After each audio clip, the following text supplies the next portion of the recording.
മലപ്പുറത്ത് നിന്ന് മുംബൈയിലേക്ക് തെങ്ങ് കയറാൻ പോയ ഒരു റാഫിയുടെ സംഭവവികലമായ കഥയിലേക്കാണ് നിങ്ങളുടെ ശ്രദ്ധയെ ഞാൻ ഇനി ക്ഷണിക്കുന്നത്. തെങ്ങ് മലയാളികൾക്ക് വൈകാരികമായ അടുപ്പമുള്ളൊരു സാധനമാണ്. നമ്മൾ ഇടയ്ക്കിടയ്ക്ക് കുട്ടിക്കാലത്തൊക്കെ തെങ്ങിനെ കെട്ടിപ്പിടിച്ചു പോകും. തിരക്കേറിയ ഈ മുംബൈ നഗരത്തിൽ ആകാശമുട്ട നിൽക്കുന്ന ഈ തെങ്ങിൽ കയറണമെങ്കിൽ അതിനൊരു പ്രത്യേക വൈദഗ്ധ്യം വേണം. അതിന് മലപ്പുറം റാഫി വേണം. മലപ്പുറം റാഫിയുടെ തെങ്ങേറ്റ വിശേഷങ്ങളുമായി മുംബൈയിൽ നിന്ന് ശ്രീനാഥ് ചന്ദ്രൻ മോർണിംഗ് ഷോയിൽ വരികയാണ്.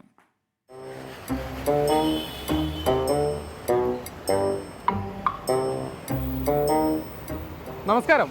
കേരം തിങ്ങും കേരള നാട്ടിൽ നിന്ന് ഏതാണ്ട് 1000 കിലോമീറ്ററിലധികം സഞ്ചരിച്ച് വേണം മുംബൈയിലേക്ക് എത്താൻ. മുംബൈയിലെത്തി നിൽക്കുമ്പോൾ അവിടെയും നിരവധി തെങ്ങുകൾ. മുംബൈ നഗരത്തിനകത്തുള്ള ഇത്രയധികം തെങ്ങുകളുള്ളപ്പോൾ അതിലൊക്കെ കയറുന്നത് ആരാകും? തേങ്ങയിടുന്നത് ആരാകും? ആ അന്വേഷണം ഞങ്ങളെ കൊണ്ട് എന്ന് എത്തിച്ചത് ഒരു മലയാളിയിലാണ്. ആ മലയാളിയെ നമുക്ക് നേരിൽ കണ്ട് പരിചയപ്പെട്ട് വിശേഷങ്ങൾ ചോദിക്കാം.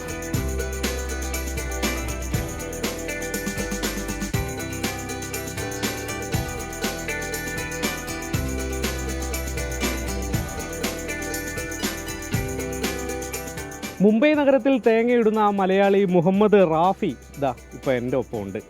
റാഫിക്ക, ഇന്നത്തെ പണി കഴിഞ്ഞോ? ഇന്നത്തെ പണി കഴിഞ്ഞ്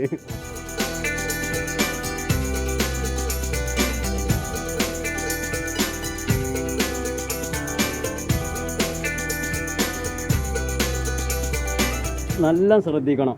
നല്ല ശ്രദ്ധിച്ചിട്ട് വേണം ഇതിൻ്റെ ജോലി ചെയ്യാണ്. കാരണം ഇതിൻ്റെ ചരിത്രങ്ങൾ പറയാന്നുണ്ടെങ്കിൽ ഞാൻ ഒരുപാട് വർഷം 9 വയസ്സിൽ ബോംബെ നഗരത്തിലേക്ക് ചാടിയ ഒരു വ്യക്തിയാണ്. 9 വയസ്സിൽ വന്നോ? 9 വയസ്സിൽ വളരെ കുട്ടിയാകുമ്പോൾ 9 വയസ്സിൽ ഞാൻ വളരെ ചെറിയ കുട്ടിയാവുന്ന സമയത്ത് മദ്രസയിൽ പഠിക്കുന്ന സമയത്ത് ഒരു മണ്ണെണ്ണ ഉണ്ടല്ലോ, അതിൻ്റെ ഒരു ടാങ്കി, ആ മണ്ണ ടാങ്കി അങ്ങോട്ട് അതിൻ്റെ ആപ്പ് മണ്ണെണ്ണ ആയപ്പോൾ അവർ അതിൻ്റെ കടക്കാരൻ എന്ത് ചെയ്ത് ഒന്നിങ്ങനെ ചെരിച്ചിട്ട് അതിൻ്റെ അടിയിൽ ടയറൊന്നാണ്ട് വെച്ചു കൊടുത്ത് ഏതോ കുട്ടിയെ കൊണ്ടിട്ടാണ് മറിച്ചിട്ട്.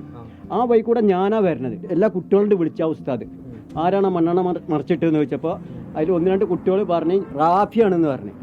അപ്പോൾ ഇന്നോട് വിളിച്ചപ്പോൾ ഞാൻ ആ ഉസ്താദിനെ കണ്ട് പേടിച്ച് നിൽക്കുക. ആരാടെ മണ്ണെണ്ണ മറിച്ചിട്ടെന്ന് ചോദിച്ചു.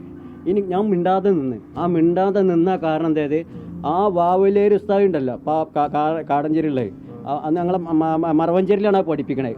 അതും കട്ട് പുളിയുടെ കൊമ്പുണ്ടല്ലോ അത് എടുത്തിട്ട് അത് പൊട്ടോളിട്ടുണ്ട് അടിച്ച് അതോട്ട് പോയപ്പോൾ എൻ്റെ അമ്മാൻ്റെ അടുത്തേക്ക് ഉപ്പാൻ്റെ അടുത്തേക്ക് ചെന്നു. ഒപ്പം എന്നോട് എന്താ പറഞ്ഞാരോ, പട കുട്ടി ടെൻഷൻ അടിക്കണ്ട, ഞാൻ ആ ഉസ്താദിനോട് പോയി ചോദിച്ചോണ്ട് ആ ഉസ്താദിനെ ഞാൻ എന്തെങ്കിലും ചെയ്തുകൊണ്ട് ഞാൻ വെറുതെ എന്നോട് സമാനപ്പെടുത്തി.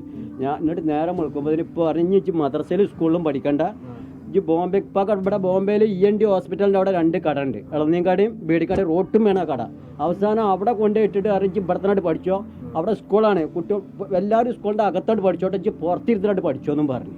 അതാണ് എൻ്റെ പഠനം. ആ പഠനം പഠിച്ചിട്ട് ഇപ്പോൾ അവസാനം ആകാശത്തിൻ്റെ മേധ ദൈവത്തിൻ്റെ അടുത്തേക്ക് കടന്നു പോയിപ്പോൾ. അതാണ് ഇപ്പോൾ ഉണ്ടായത്. പക്ഷേ എൻ്റെ ജീവിതത്തിലുണ്ടല്ലോ ദൈവം ഒന്നും കൈവിട്ടിട്ടില്ല. ഞാൻ വളരെ കഷ്ടപ്പെട്ടിട്ടും ഇപ്പോൾ 4-5 കടപടമുണ്ട്, നാട്ടിൽ 2-3 സ്ഥാപനമുണ്ട്. അതുപോലെ എനിക്ക് അവിടെ ഇല്ലാത്ത ഇതൊന്നും ഇല്ല. ഈ തെങ്ങ് കയറ്റത്ത് കൂടി ഈ തെങ്ങ് കയറ്റത്ത് അധ്വാനിച്ചിട്ട് ഒരാളെ 1 റുപ്യ എൻ്റെ ഈ രക്തത്തിലില്ല.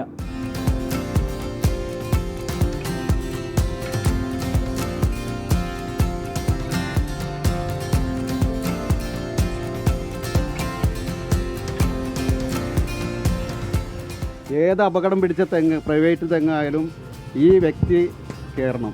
പരുന്ത് വന്ന് കൊത്തും. ഈ ചില തെങ്ങുമ്പോൾ പരുന്തിൻ്റെ കൂടുണ്ടാവും, പരുന്തിൻ്റെ ആക്രമണം എല്ലാം കൊള്ളണം. ഇന്നാൾ ചെവി ഇടന്നിട്ട് കൊത്തില്ല. ഇന്നത്തെ ഏതായാലും പണി കഴിഞ്ഞു സാർ. എത്ര എൻ്റെ ജീവിതത്തിൽ ഒരുപാട് പറയാണ്ട് അതിനെ പടത്തോണ്ട് നടന്നു. ഇതെല്ലാം വലുത് ആയത് അത് മതി.